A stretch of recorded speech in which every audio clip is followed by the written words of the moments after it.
आपने कभी textile designing के लिए कोई ट्यूटोरियल को रेगुलर बेसिस पे आते हुए कहीं देखा है क्या? पर्टिकुलरली डिजिटल टेक्सटाइल डिज़ाइन का? नहीं देखा होगा, लेकिन ग्राफ़िक डिज़ाइन का, लोगो डिज़ाइन का वो आपको डेली बेसिस पे देखने मिलता है कहीं न कहीं नेट में, इंस्टाग्राम या कहीं न कहीं देखने मिलता है।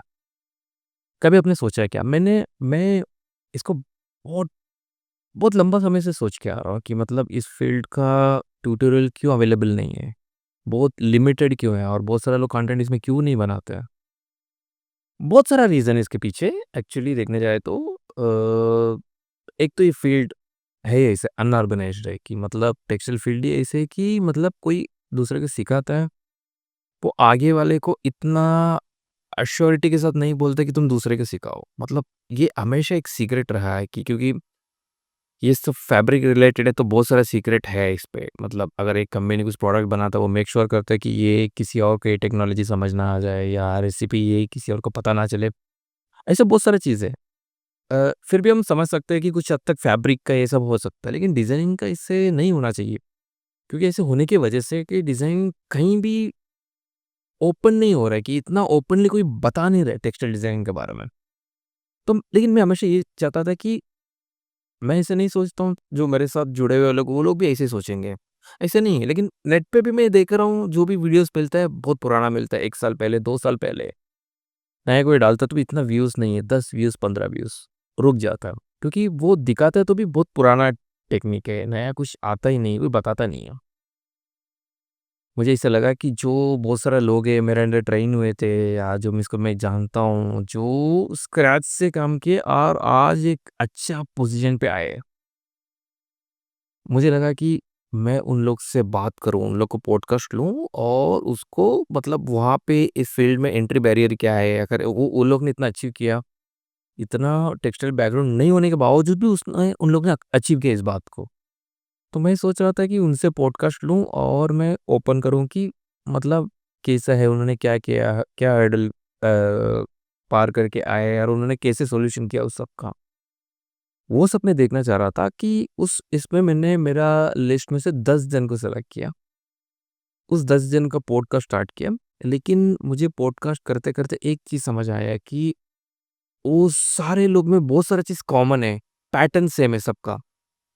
जैसे कि जब उन्होंने स्टार्टिंग किया था, जान लगा दिया था सीखने के लिए। इतना जान लगा दिया था कि अच्छी तरह से सीख के गए, एकदम परफेक्टली सीखे, उसमें कोई डाउट नहीं है, ज़रा-सा भी डाउट नहीं, एकदम परफेक्टली सीखा वो लोग ने।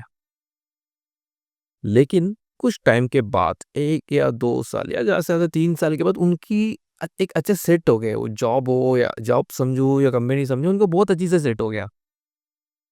और मेरा उनसे बात बहुत लंबा समय के बाद हुआ। जब वो लोग को मैं जब मेरे साथ काम करते थे या मेरे साथ कोऑर्डिनेट करते थे किसी न किसी तरीके से, मैं उनमें मेरे को एक स्पार्क दिखता था कि यार ये लोग अच्छे काम कर रहे हैं, ये लोग बहुत आगे जाएँगे। बहुत सारे लोगों को ऐसे सोचा था कि लेकिन एक्चुअल में क्या हुआ कि ये लोग अच्छे पोज़ीशन पे तो पहुँच गए, नो डाउट फाइनेंशियली भी और कंपनी वाइज़ भी, वर्क वाइज़ भी नो डाउट। लेकिन जो स्टार्टिंग में इन्होंने किया था ना वो काम एक टाइम के बाद उनमें कोई कॉम्पिटिशन आ रहा है, वो लोग टॉप में पहुँच गए। टॉप में पहुँचने के बाद उन लोग ने हसल करना छोड़ दिया कि और सीखना है और कुछ करना है, वो पूरी तरह से छोड़ दिया क्योंकि वो कॉम्पिटिशन नहीं है। तो वो अपना रिस्ट्रिक्शन सेट कर दिया, ठीक है, हमें अभी और मेहनत करने की ज़रूरत नहीं क्योंकि हम टॉप में हमें देखना नहीं, कोई आ नहीं रहा, जब आएँगे तब देखेंगे। वो एटीट्यूड की वज़ह से।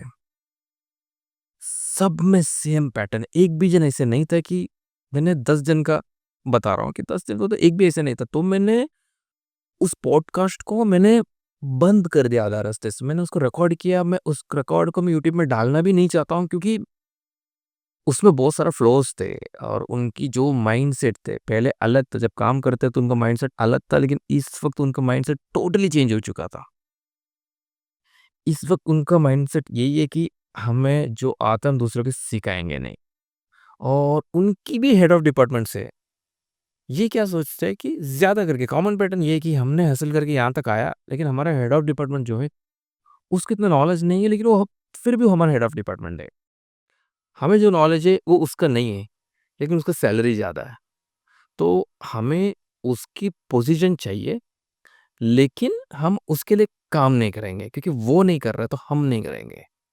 तो वो अगर हेड ऑफ डिपार्टमेंट पोजीशन पे है, तो ये उसके क्या में काम निकालना, तो हम लोग नहीं करेंगे। इसी सोच में सब कॉमन पैटर्न में आ गए, सबके सब दिमाग में यही है।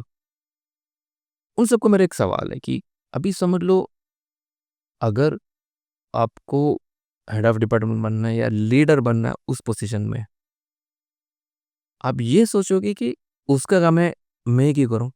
तो आप उस पोजीशन में कैसे जाओगे? जैसे आप आज के पोजीशन में बैठे हैं कि अच्छी तरह से कोई कॉम्पिटिटर नहीं, वो भी वहीं पे बैठा है और आप लोग ट्राई भी नहीं कर रहे हो। तो मुझे बहुत बुरा लगा कि उनसे बात करके, यार ये ऐसे क्यों हो रहा है? इस मेंटालिटी की वजह से कि इस फील्ड में ज़्यादा लोग नहीं आ रहा। पता है, आज भी इस फील्ड में अच्छे स्किल्ड लोगों की कमी है। मुझे भी कंटिन्यूअस कॉल आता है कि परफेक्ट डिज़ाइनर चाहिए, लेकिन है ही नहीं। बहुत कम लोग हो, बहुत लिमिटेड लोग हैं, क्योंकि वो अपना नॉलेज को रिस्ट्रिक्ट करके रखे हुए उस नॉलेज को आगे नहीं बढ़ा रहा है। और जो थोड़ा बहुत स्मार्ट निकले वो हेड ऑफ डिपार्टमेंट बन के बैठे हैं, वो दूसरे के आने नहीं देते हैं। इस चीज़ को ब्रेक करना है कि मैंने एक डिसीजन ले लिया है कि मुझे जितना आता है तो मैं पूरा प्योरिटी के साथ सब बताऊँगा, सीखने के हिसाब से। क्योंकि मैं नहीं चाहता हूँ कि मतलब ये चीज़ ऐसे ही होके हुए तो और टाइम लग जाएगा। टेक्नोलॉजी इतना आगे आ गया, बाकी सारा डिपार्टमेंट में, लेकिन टेक्सटाइल में आया तो भी उसको अडॉप्ट करने के लिए कोई रेडी है ही नहीं, क्योंकि फ़ियर फैक्टर है कि हम इसको अडॉप्ट कर लिए तो हमारा जॉब जाएगा, हमारा प्रायोरिटी चला जाएगा।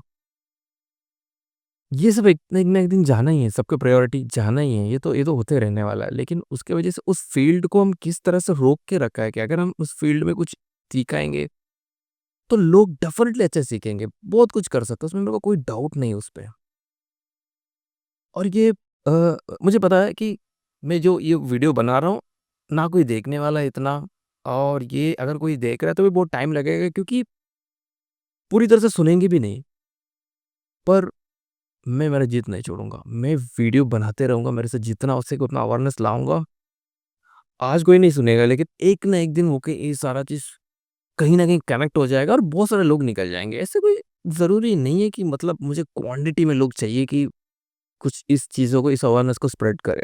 मुझे कम लोग, 20-25 लोग भी मिल गए, वो दूसरे को सिखाएँगे, वो दूसरे को सिखाएँगे। ऐसे करके एक बड़ा कम्युनिटी बन जाएगा, जेन्युइन कम्युनिटी बन जाएगा।